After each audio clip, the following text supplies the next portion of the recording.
তো কি চলে এসেছো? আমি এদিক ওদিক তাকাচ্ছি, কারণ দেখছি আমার কম্পিউটার সেন্টারের স্যার আছে নাকি, মানে কম্পিউটার সেন্টারের স্যারটা আছে নাকি। তো আমি এখন আজকের ভিডিওটা শুরু করছি কম্পিউটার সেন্টার থেকে। তো এখানে আমি আছি, ওইদিকে অভিজিৎ, তার সাইডে টুপি পরেছিল টিটু, তো ওর ভালো নাম হচ্ছে তুহিন। তো ওকে বলছিলাম যে একটা ছবি তুল, মানে ওই দিক থেকে তাহলে ভালো ছবিটা আসবে। তো কম্পিউটার এখন স্যার ছিল না বলে আমি ভিডিওটা করছিলাম। এদিকে হচ্ছে কম্পিউটার, এদিকে আমি এখন শিখছিলাম, মানে শেখার আগে।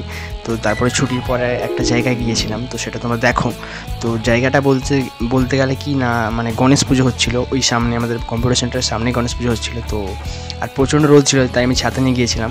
আর একটা বন্ধুকে দিয়েছিলাম ফোনটা ভিডিওটা করার জন্য, আর ওকে বলছিলাম দিয়ে আমাকে দিয়ে ওই দিকটা আমি ভিডিওটা করছি। তো দেখতেই পাচ্ছ পেছনে ঘাটালের ওই ক্লক টাওয়ারটা রয়েছে, আর এখানে সেই ঠাকুরের জন্য ওখানে সব ব্যান্ড বাড়ি বাজাচ্ছে, আর এখানে আমি রয়েছি। আর তোমরা দেখো ঠাকুরটা ভালোই করেছে, আমাকে সত্যি বলতে ঠাকুরটা খুবই ভালো লেগেছে। আর ওহ ভাই, এই চুরচুরি শব্দটা শুনলেই একটা অন্যরকম ফিলিং চলে আসে মনের মধ্যে। আর প্যান্ডেলটাও দেখো খুব ভালোই লাগছে, অরেঞ্জ রঙের কাপড় দিয়ে বাঁধানো হয়েছে। আর এইদিকে আমরা এখন দাঁড়িয়ে অপেক্ষা করছি, আমাদের এমনি তো বাসও আসেনি এখনও, আর প্রচণ্ড রোদ, তাই আমি ছাতার কাছে একটু চলে এসেছিলাম।